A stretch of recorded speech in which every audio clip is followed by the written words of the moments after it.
When something happens, we rarely stay with it for long. We don't wait. We decide. We call it good or bad. Not because we see the whole picture, but because sitting with not knowing feels heavier than choosing too soon. Long ago, there was an old man living near the edge of a village. He didn't have much: a small house, a quiet life, and one horse. One morning, the horse was gone. No tracks, no sound, just an empty space where it had always been. The neighbors heard about it. They came by and said, "That's bad luck." The old man listened. He didn't argue. He didn't explain. After a pause, he said, "Maybe." A few days later, one evening, the horse returned. Slowly. It wasn't alone. Behind it, several wild horses followed down from the mountains. The neighbors came back, their voices lighter now. "That's good fortune." The old man nodded. After a moment, he said, "Maybe." Some time passed. His son tried to ride one of the wild horses. The horse reared. The boy fell. His leg broke. The neighbors gathered again, their faces serious. "This is bad." The old man sat quietly. The fire crackled. After a while, he said, "Maybe." Weeks later, soldiers arrived in the village. They were taking young men away.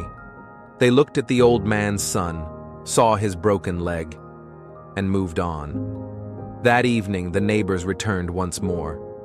"This turned out well," they said. The old man warmed his hands by the fire. After a long pause, he said, "Maybe."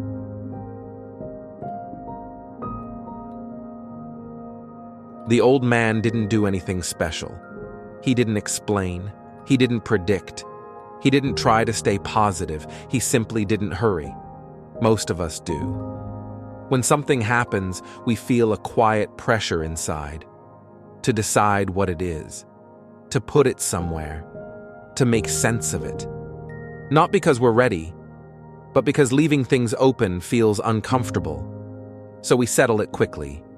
We tell ourselves, "This is bad," or "This is good." And for a moment, that feels easier. But life doesn't stop there. Things keep moving. Events keep changing. What we called an ending often turns into something else. The old man didn't try to control what happened. He only avoided one thing: deciding too soon. He stayed with what was happening, without needing it to make sense yet. There is a man who leaves work early one afternoon, not by choice. An email, a short meeting, a sentence that sounds careful. "We're going to move forward without you." He nods. He doesn't say much. He walks back to his desk and puts a few things into a box: a photo, a notebook, the mug he uses every morning. He drives home in the middle of the day. The road looks the same. Traffic moves. People are still going places. But he isn't. When he opens the door, the house feels different. Too quiet. Too open. He sits down without taking off his shoes, and almost right away, a thought appears. This is bad. Not because everything is broken, but because nothing makes sense yet. Tomorrow has no shape. There's no alarm to set. No place he has to be. Friends try to help. They say things like, "You'll find something else. Maybe this is for the best." He nods again. But those words don't land. Because right now, there is only the empty space where work used to be. Mornings feel strange.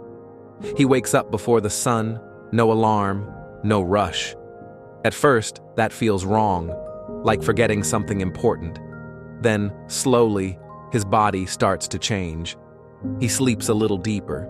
His shoulders drop without noticing. Not because life is better, but because it's quieter.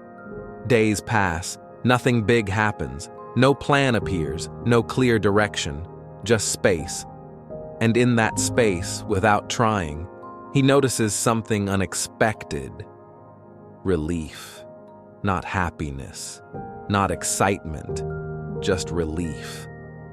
The job is gone. Or maybe the weight of having to keep running has finally been set down.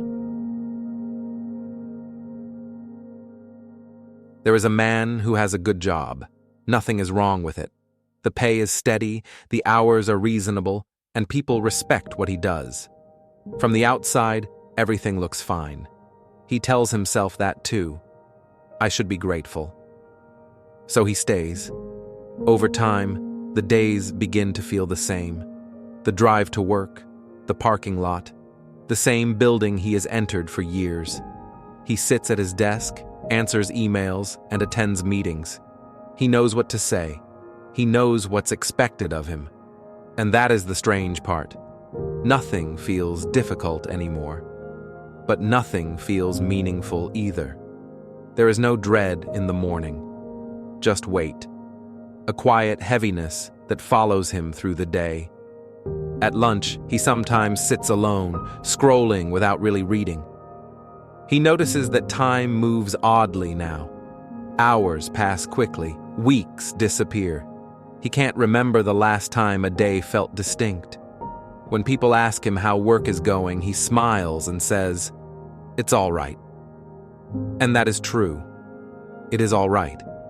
Just not alive. At night, he comes home tired, but not from effort. From repetition. He wonders quietly how long he can stay without really being there. He doesn't answer because he doesn't yet know what the question means.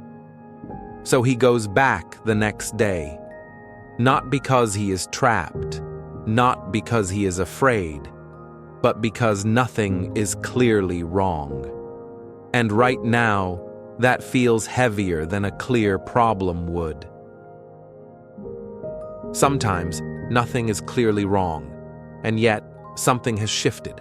A job ends or continues. A routine breaks or quietly stays the same. From the outside, things still look fine, but inside, there is a small sense of not knowing what any of it means yet.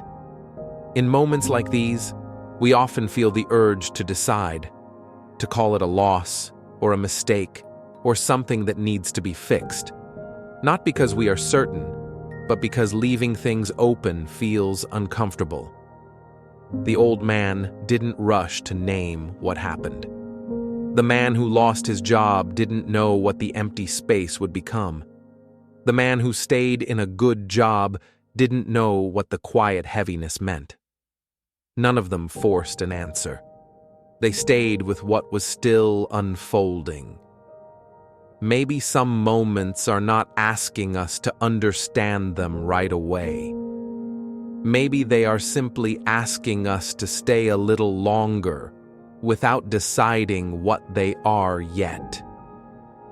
Not every moment comes with a clear meaning.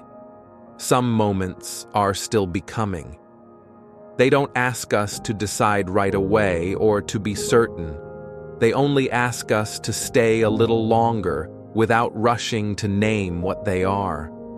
If you're in a place that feels unclear, it doesn't mean something is wrong. It may simply mean the story isn't finished yet. And for now, you can simply stay where you are.